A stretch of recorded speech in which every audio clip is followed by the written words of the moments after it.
A blaze of glory. Let us draw our weapons! We will show them the true power King Deshret bestowed upon his followers. They are but two, while we hold within ourselves the entirety of the relic's glory! Wave 1, charge! Eliminate them!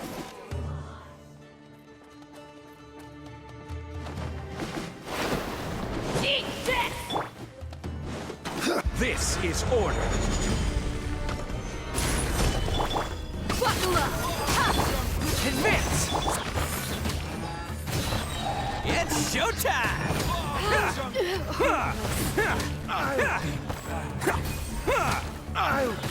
Don't think that you've won.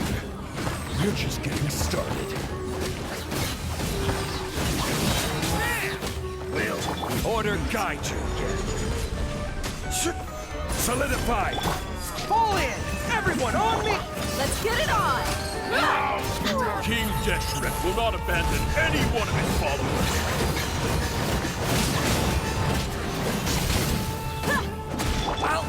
Take it. Gather now your tail.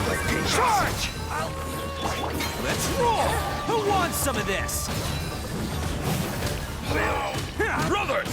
With me, this is where we'll prove our faith. Do you all just want to die?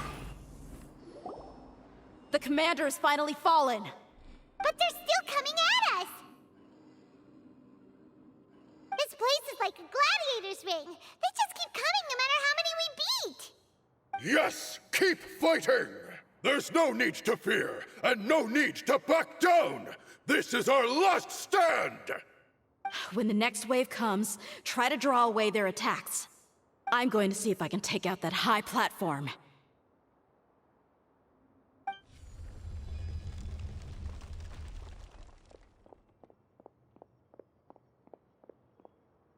Get out of my way! Come and face me, Michel! Ugh, so they've broken through the front as well. Apologies, Lord Michal. They fight like absolute madmen! No matter how much we throw at them, they just keep coming for more!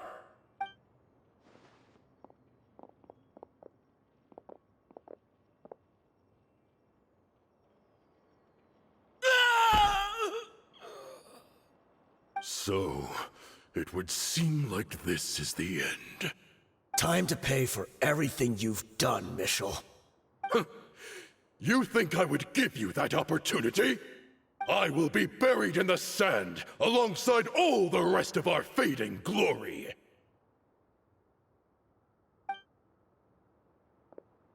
Hey, wait!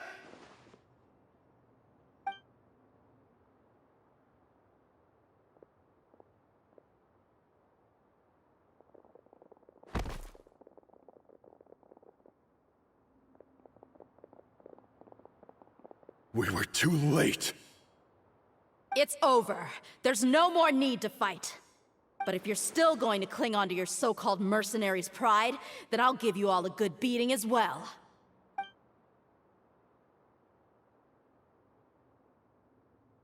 Hey, DEHYA! I found the mechanism. I'll get you all back up here right away.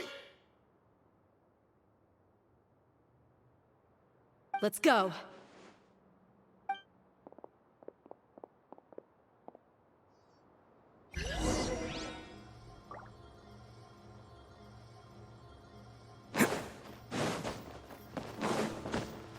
Can't catch me!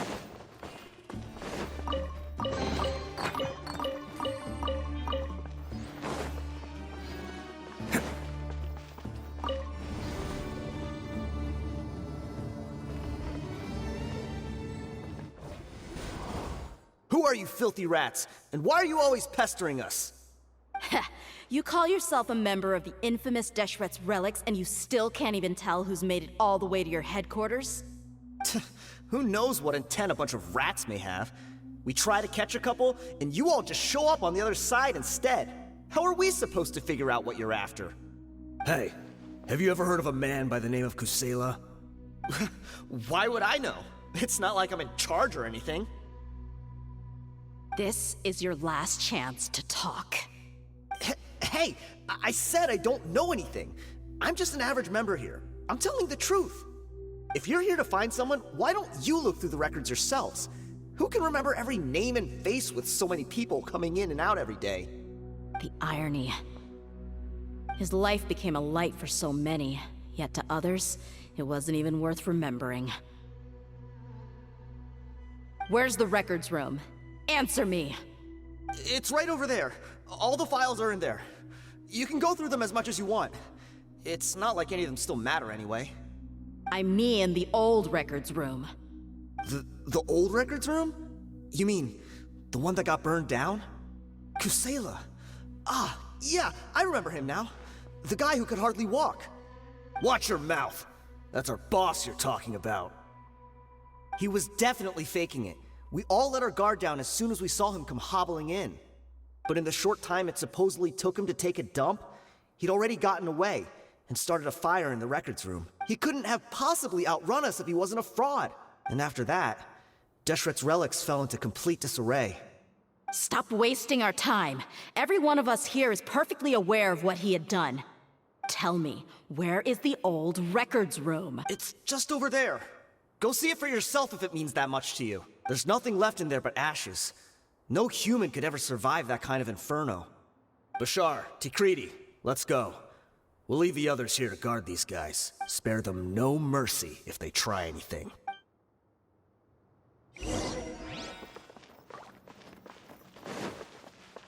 Can't catch me.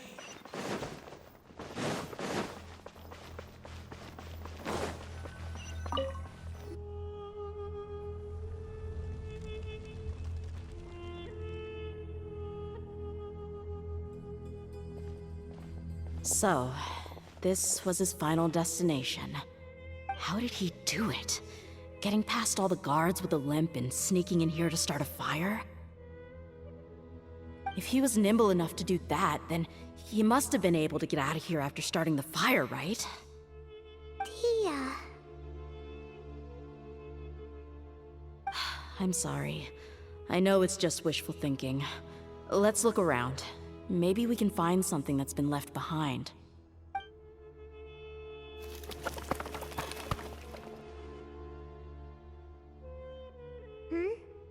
Is this a cane? It must be the one that DEHYA's father used. Kusela. Thanks for everything, boss. We're fortunate to somehow find that cane after that fire. Let's split up and look around some more. What if something else has been left behind? But what else could survive a fire like that? Huh?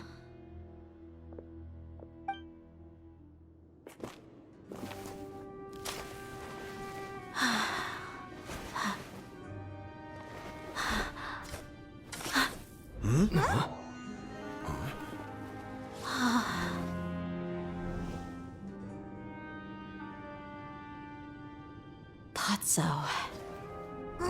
Wait! Isn't that the toy sword you played with as a child?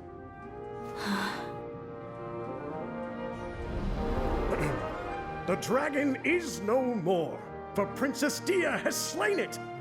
Its head now hangs above the city gates. Her bravery has brought eternal peace and prosperity to us all. DEHYA, come on. This is the most important line. You can do it. But DEHYA, you defeated the dragon. Everyone's waiting for your speech. Still too shy, huh? All right, I'll do it. I hereby proclaim our victory. Evil shall plague us no more.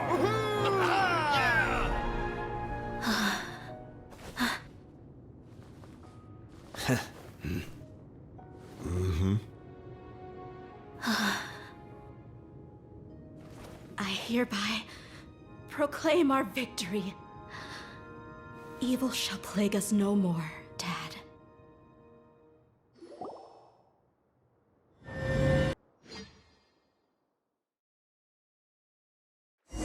The sky is clear and the sun is shining. What's this? Don't you remember? You asked Paimon what she would do if she were to wake up tomorrow with loads of money. And Paimon said said that she would get boatloads of tasty snacks. You looked super confused at the time, but said it was an adorable thing to say. These opportunities don't come by often. So today, Paimon's gonna treat you to a special crash course on Paimon's life philosophy. Hey, come on! Paimon's not that stingy. Anyway, the point is that you should eat to your heart's content. You'll feel better for sure once you've gotten something in your tummy. Junior Azad will also be here shortly. She's already heard that we're back. Aw, thanks, you two. Honestly, this is very unlike me. I just had a lot on my mind on our way back, so I didn't know what to say. My chest was filled with all kinds of intense emotions. They just shook me even more than all the feelings we've shared during our previous adventures. But when everything came to an end, those emotions also vanished without a trace, and I was left feeling more empty than ever before. It was as if I'd lost the thing that was most important to me.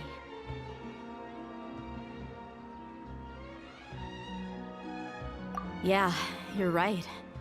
To many mercenaries, Mora is the most important thing in the world. But perhaps to us, it's the most worthless thing of all. Idrisi and the others all used to say that they would quit if there was no Mora to be had. But when it came to avenging my father, there was no Mora to be made anywhere. My reality shattered when I found out that the father who always told me hero stories was in fact a bad guy. But look at me now. Am I any different? Despite all my promises about never forgiving him and never trying to understand him, I still went to such lengths to find out the truth, and nearly even shed tears for his sake. We're hypocrites, all of us. Yeah, you're right. It's just a pity that we often only recognize our true feelings after it's already too late. You're back! Are all of you all right? Ah, there she is. Yeah. Many people from the Corps of 30 came over, and I just wrapped up everything with my dad. All I can do now is wait for their verdict. Huh? DEHYA, you're looking quite down again. Paimon will explain. A lot happened while we were gone.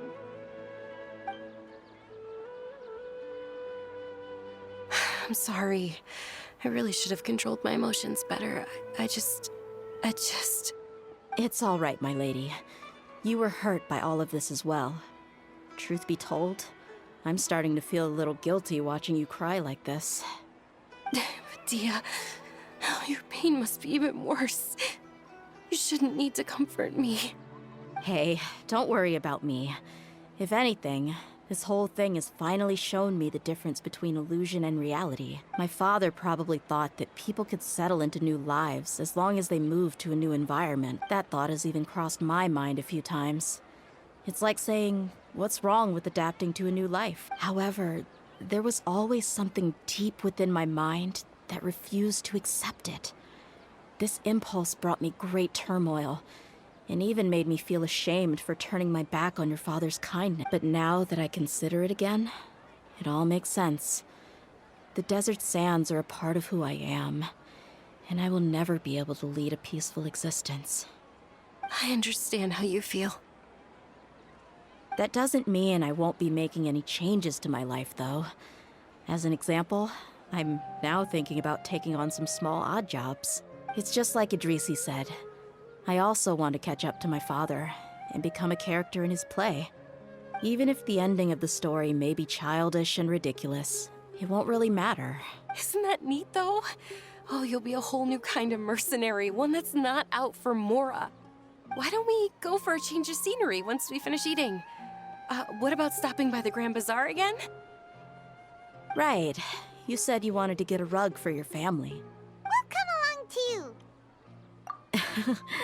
I can't thank you enough for taking care of me this entire time.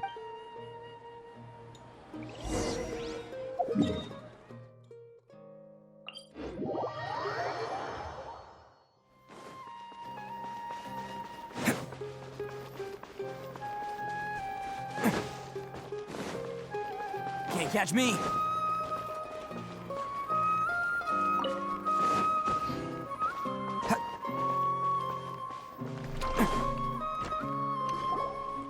Oh, this rug here is quite something. The craftsmanship is exquisite, and the fabric is also of high quality. Ah, here you are. Finally, I found you. Hey! Aren't you that mercenary who bit his tongue? You can wait, are you here to take revenge on us? What are you talking about? Do I look like I could take you all in a fight? I just came here to give you something. I'll be on my way to give myself up to the Koref. Once I woke up, I hurried to the Khan al-Ahmar's camp, hoping to alert them to your presence. But when I got there, I found no one except the members who were still too injured to move. Ah, so you probably got there after us. Yeah, they told me that they had exacted their revenge, and everyone had turned themselves in to the authorities. Even that last camp was not going to last for much longer. I had joined the cause to repay an old favor from Kusela.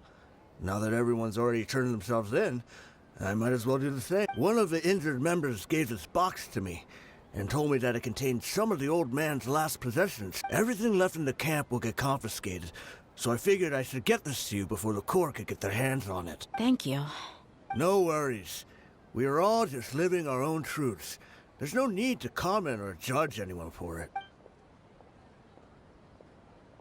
So this box contains everything that Dia's father left behind. Huh. It feels lighter than expected. Well, back in the day, the first thing he did with any Mora was spend it on things like drinks and meat. But let's see what's inside.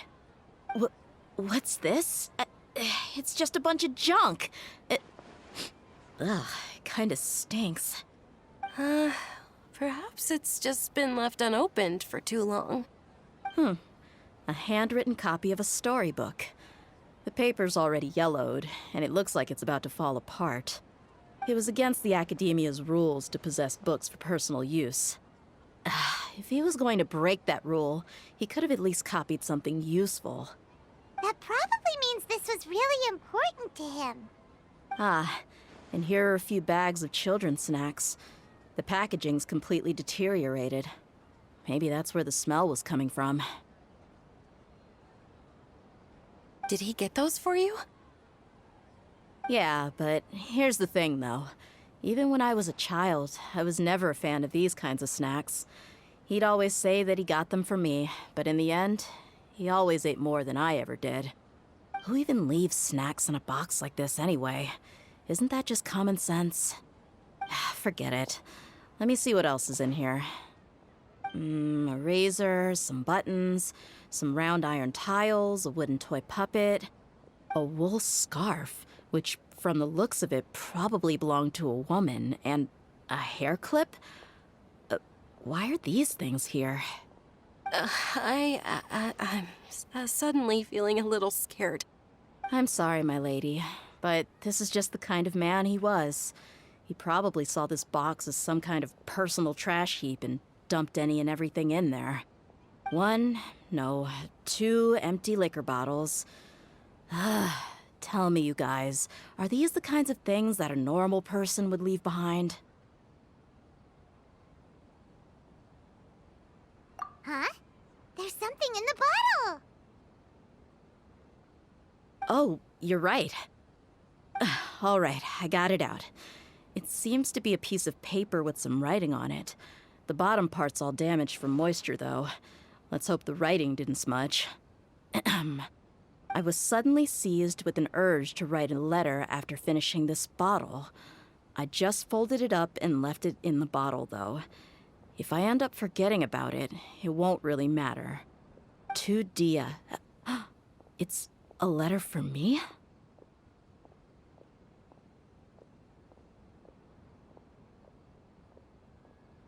It's all right. I'll just read it out. If he went to the trouble of writing a letter, there must have been some important things that he wanted to say. Or at least record down. My condition's becoming worse and worse.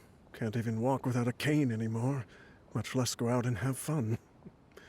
Guess I don't have many days left. If you're reading this letter, then I suppose I'm already long gone. You were adorable as a baby. Everyone loved you. And regardless of whether you were crying or laughing, everyone enjoyed having you in the group. But once you grew a bit older, you were no longer nearly as happy or cute. It's probably Idrisi's fault. He was never up to any good. Can you believe this guy? He can point the finger at himself. Anyway, back to the point. To summarize, I'm writing this so you would know not to feel sad for me, even if you end up finding out the truth. The reason being that I was never your father to begin with. Wait, what? Surely, he must be joking. I don't know. I was quite formidable when I was young, and 100 times cooler than some so-called flame main. Really felt like the whole world was under my feet. With just a teeny tiny bit of effort, I felt I could rule over the entire desert. But as fate would have it, I went out into the desert for a drink one day and discovered a baby in the sands. It was you. You were just lying there, small and helpless. You were so tiny that if the wind blew for just a little while longer, you would have been buried forever. But your cries were so loud they made my head hurt. Now that I think of it, you really were a bundle of energy. Sounds like he's serious. I told Idrisi and the others that I had slipped up with a woman while out and about. None of them even doubted me. I'm sorry that I had to lie to them for so long, but I really had no other choice. I was their most esteemed leader, after all. It's not like I could just tell them that I suddenly wanted to play at being a father. At this rate, I'll puke up all the liquor I just drank from this bottle. Anyway, Dia, you possess the kind of freedom and kindness that we could only dream of. As far as how you should live your life, that'll be up to you to decide. That's the end of the letter. In the end, he was still thinking of me as a little child. I suppose, or I would have suffocated under the sand a long time ago. He was a good father to you. The fact that he wasn't a blood relative doesn't change that. Yeah. It's just a pity that we had to learn the truth of everything like this. Do you already have some ideas about the decision that he wanted you to make? I do. If he first found me alone in the sands, then I want to try my hand at finding the person who abandoned me. I just have one wish. To tell them a story, that there once existed a childish and foolish jerk with a heart of gold, and that only under his care was I able to grow and mature into the person I am today. If you end up finding any leads, can you share them with us? We go on adventures all the time. Maybe we'll be able to find some information for you. Sure, I appreciate it. I wasn't expecting you to be so enthusiastic. I'll help too. Thank you. All of you. Thank you so much. My life has certainly had its twists and turns, but I've always considered myself lucky. Because no matter where I've gone, I've always been surrounded by incredible kindness.